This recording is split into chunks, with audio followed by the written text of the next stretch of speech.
jam hire mon bandiraɓe tedduɓe musidɓe sehilaɓe dingiral jamma bela hande gonɗen koye dartol Fuuta tawi eɗen kala ɗo diwanuji Fuuta hanki gonnoɗen koye diwan Toro hande kadi paɗen koye diwan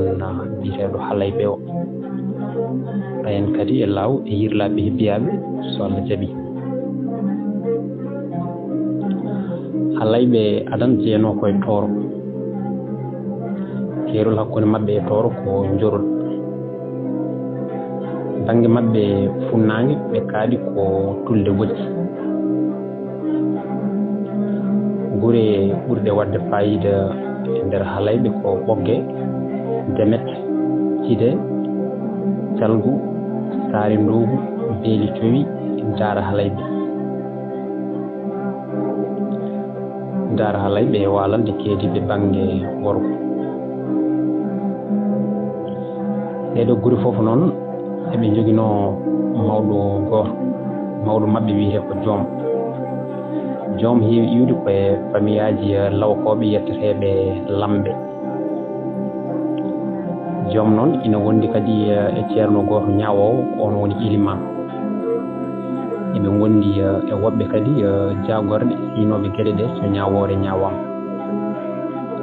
ko elimano noon taƴata ñawore nde joom o yamiri yo jaggue ɗe tiinu ñawore nde so guerre waɗi ko joom o ko kañum suɓoto fodɓe yaade guerre so wuuro yanama walla kalajo goto fiyama ko joom kadi heblata holno ɓe joftorto. Eliman noon e aada mabɓe ummoto koye famiyaji e jiggo en ɓe banggue juɓɓudi rendo ngo worɓe hellifaɓe foof mbaɗatno ko pelle pelle ina waɗi needi ina waɗi jangde ina waɗi ballodiral so woodi mo sellani ko kamɓe foof ndendata ɓe ndemana jomum walla woni hen ina mbomira guila e cummuji walla ha e ndungu ena bonni galleji mumen ko yimɓeɓe foof daroto fewnan ɗum kono kadi ɓe jiiɗa seeña kala mo jaɓata gollade ɓe ndendan ɓe kaɓay mum eɓe mbawini hay fiide ɗum walla ɓe pusa galle mum tawi hay goto suusa haalde. To banggue rewɓe to kadi eɓe jogui juɓɓudi wandi noon eɓe jogui pelle ina jaggodiri no fewi ina wonno ballodiral e jokkere endam foof ɓe mbi ko ndiɗo juɓɓudi walluno Halayɓe nden dartade safalɓe no fewi ha tenke safalɓe tuwa biran. Joni noon caggal nde ummiɗen e Halayɓe joni ndewnaten hen ko diwan law noon fuɗɗi ko tulel bawɗi gasoy ko weyndu bunagol hakkude Mbumba e Jongi nokkuji ɓurɗi wadde fayida e nder law ko Kasga woni Kaskas, Madina Diagne, Gollere, Miri, Dungel e Mbumba. Ardinoɓe law ko adi garangal almameɓe ko fulɓe sayboɓe e lefol mabɓe parnorgol biyegol Kamaliyam to Gollere. To Mbumba ko joom wonno lefol mabɓe parnorgol to Miri ko arɗo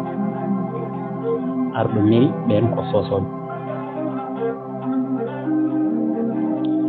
Ndiɗo juɓɓudi nandi tan koye juɓɓudi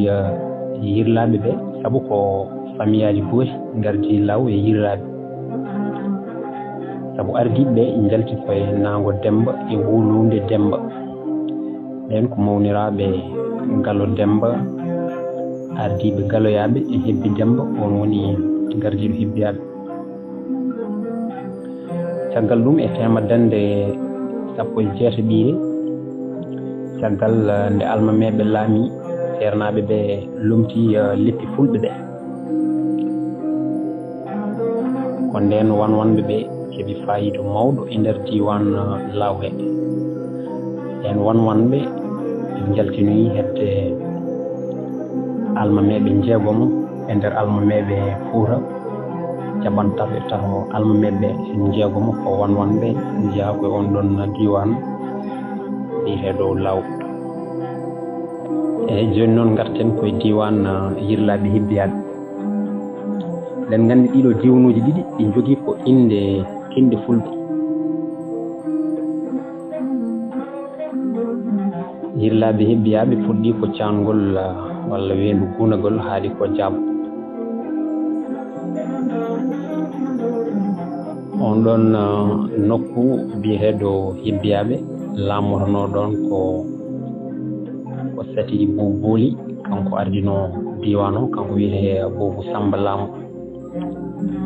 tanum sayboɓe ɓe jettere ko ba. caggal ɗum laamu ngu arti e fulɓe sosoɓe fami Gallo Demba e Hebbi Demba.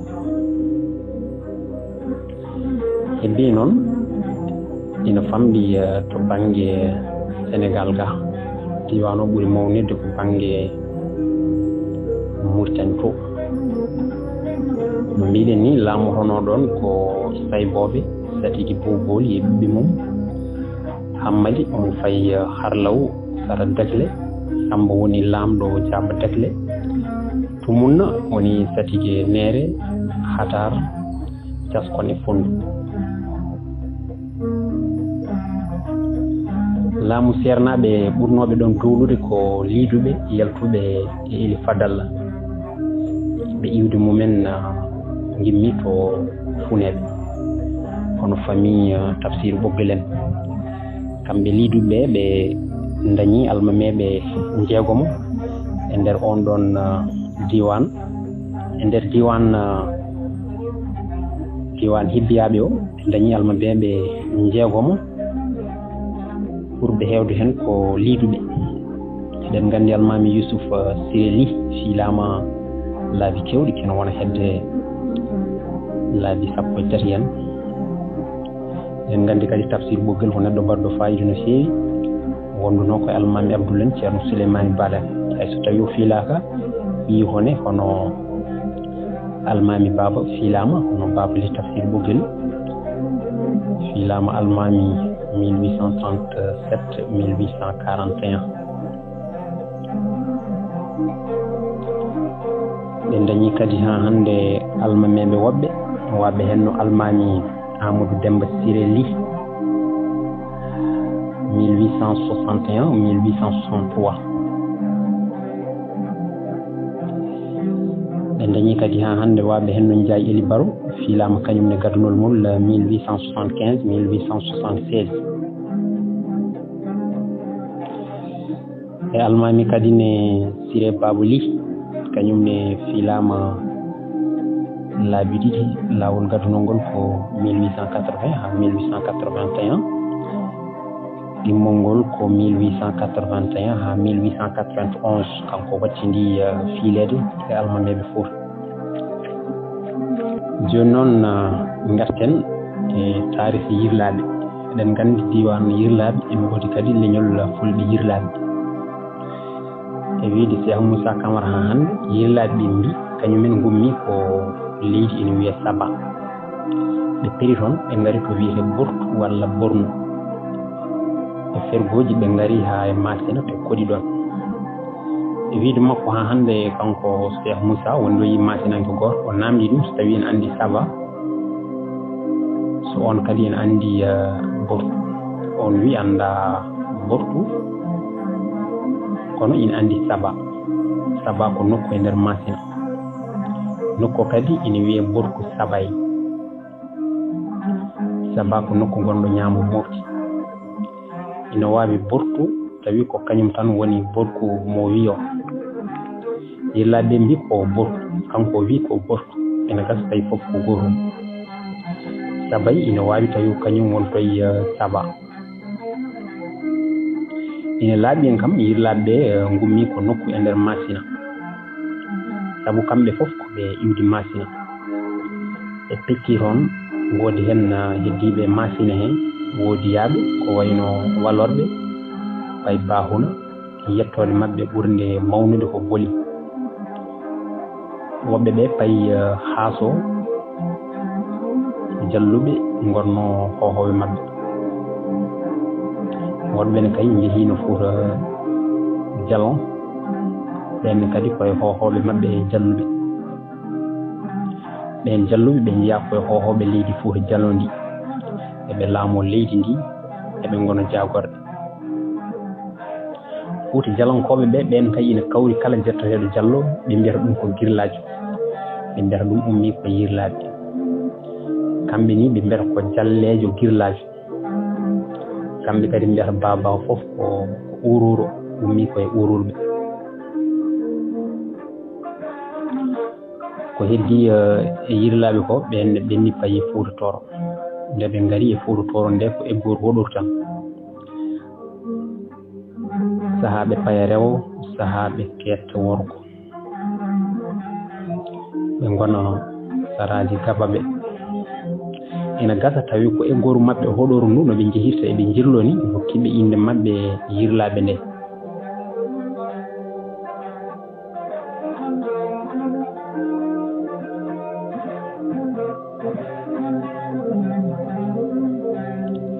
biyeteɗo Sawo Seydi Bela ko baba on serti e maɓɓe wondi e aynaɓe gabaɓe caggal ɗum o fayi nokku goɗɗo ina wiye Balaji mayen kal kabaruji goɗɗi ko fewri e oɗo yesso so Allah jaaɓi kanko Sawo Seydi Bela o en kalino histoire Diawɓe wonde arɗo Diawɓe wonno ko jowol yirlaɓe konno ko banggue luggere pooli boɗeji ha wendu kere kere ene wiye luggere pooli boɗeji ko Diawɓe tan waɗi hen ceerno Ali Jeliya wi tanum yirlaɓe jeeri ko kañum hecci tanum yirlaɓe pete tanum yirlaɓe pete one kadi hecci tanum yirlaɓe Allah yiɗi koɓe tato ɓe gonno ko Hammadi Samba e Demba kamɓe tato fof koɓe ɓiɓɓe baba ɗum kadi ina wawi wonde saabu kamɓe lamɓe yirlaɓe adanɓe ɓe fof koɓe jalluɓe ceerno Ali Jeliya kadi wi nde yirlaɓe pete ɓe tacci maayo ngo fewde Sénégal ga caggal nde ɓe jana jawdi maɓɓe booma ɓe jiiɗi rendinde jawdi ndi fof ɓe dokka gaynako goto ɓe kalfina ɗum yo aynanɓe wono gaynako serde onen aynanaɓe heeɓi jooɓo ɗum woodi maɓɓe mbi ala hoto mbaɗen noon goto fof tan yo toppire jawdi mum ɓuuri moƴƴude ɗum kadi ne ɓuurata yawde yeñde ɓe kori famodirde haala ɓe mbi ala ko keddorɗen e jawdi o heewani dokken ɗum gaynako serde tan aynana en ni woni kamɓe fof ɓe dendini ɓe dokki gaynako goto ko ɗum waɗi ɓe natti hewde jawdi ɓe jogui tan ko seeɗa ɓe mbatino tororɓe ni ɓe ganduɗa ɓuuri toppe haaɓe ko ndema so jiiɗi kosam ɓe maɓe cippa wiyama Gallo Boubou Ali ko iwdi mum ƴeftiti laamu caggal jalluɓe ɓe faafaɓe ɓen jettete ko Joob ko heewi e ɓen ɗon faafaɓe mbayli yettode maɓɓe e Joob nde saabu ɓe mbi ko nden yettode fullani ɓe mbaylidi ɓe mbatti ba kono kadi ina woodi e maɓɓe ha hande heddotiriɓe yettode maɓɓe e Joob nde kamɓe faafaɓe yirlaɓe hono no inde maɓɓe nde ni tan eɓe jirlo tan eɓe gekka tan eɓe potta haaɓe ñiiɓe to ɓe goni hande ɗo banggue rewo ngo noon e banggue worgo ngo fof yirlaɓe jeeri ɓen goni Dabɓe yirlaɓe pete ɓen goni Thila yirlaɓe Allah yiɗi ɓen goni Moringel yirlaɓe jeeri ginnirama yirlaɓe jeeri saabu maɓɓe honnode to wiyete tulde jeeri rewo yirlaɓe pete ɓen mbirama noon saabu maɓɓe honnode e wimbo hayre wiyetede feetere hayre Thila feetere noon so heewi wona peete ko ɗum woni yirlaɓe peete yirlaɓe peete woni to yirlaɓe pete yirlaɓe Allah yiɗi noon mayen kal ko addiniɓe wiyede noon yeeso seeɗa so Allah jaaɓi ɗen kala ɗo noon jokkodiral yirlaɓe e Diawɓe kamɓe tan fodduno ina wawi kadi tawi yirlaɓe meeɗani settude e jawɓe hade kadi laamu jawɓe yande tawi ko deniyankoɓe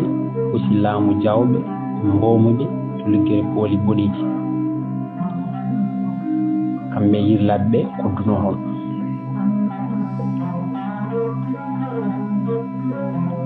ɗum ko hen feccere caggal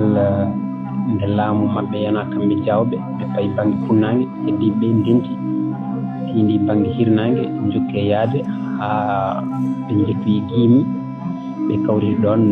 e aynaɓe azayiden ɓe goni ɗon kadi ha saaha nde deniyankoɓe gaari kadi jani en maɓɓe tawi eɓe mbari suule dene nden haare bomi ko heewi e maɓɓe jawɓe ɓe tacci maayo ngo payi tooro yirlaɓe ɓe kañumen koɗi to wiyete dabbe fila e moringel ɓe goni ɗon ko juuri caggal ɗum ɓe ƴifti feere taccude maayo ngo e faye Sénégal beele mawloyade caɗele safalɓe to ɓe pelliki eɓe jaaha ɗo yirlaɓe pehe ɓe mbiɓe minen tawi min jiiɗi ko paɓɓe toon yaadu mundu beele enen foof eɗen jaada ko hanki emin majjiraɗo jokal seeɗa emin jiiɗi yiilade somin kaljiri on saaha enen foof jaaden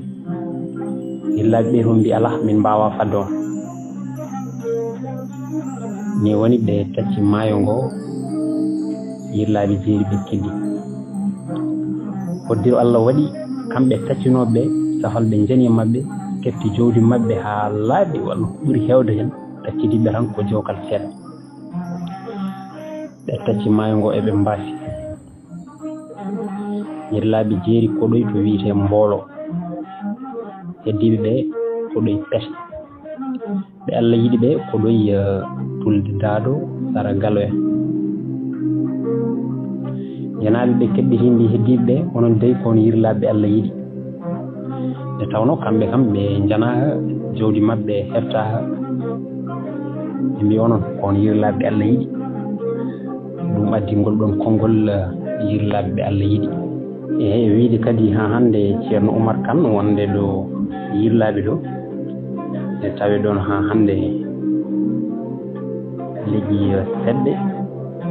wontuɓe haalpulaar en e jettoɗe maɓɓe waaɓe hen no Daman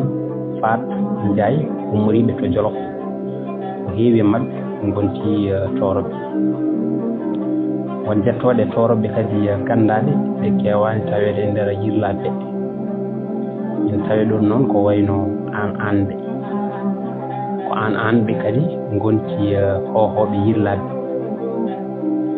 ɓe gummi ko gamaji to toroto to ɓe joguino lefol bees en catal payi guiɗilon woɗɓe ɓe payi jum ɓe gonti toon iliman en kono ko ɓuuri hewde e famille o heddi ko gamaji caggal ɗum hewɓe hen jaati e sergo Segu Martal ene tawe ɗon kadi ha hande famiyaji sernaɓe jogiiɓe sembe to Tebe Goutte sernaɓe liiduɓe eyyi ɗum noon bandiraɓe tedduɓe musidɓe sehilaɓe Allah jarama on jaram ɗo karten ha ñande wonde so Allah jaaɓi garten e ngenar damga ɗum noon Allah jarama on jaram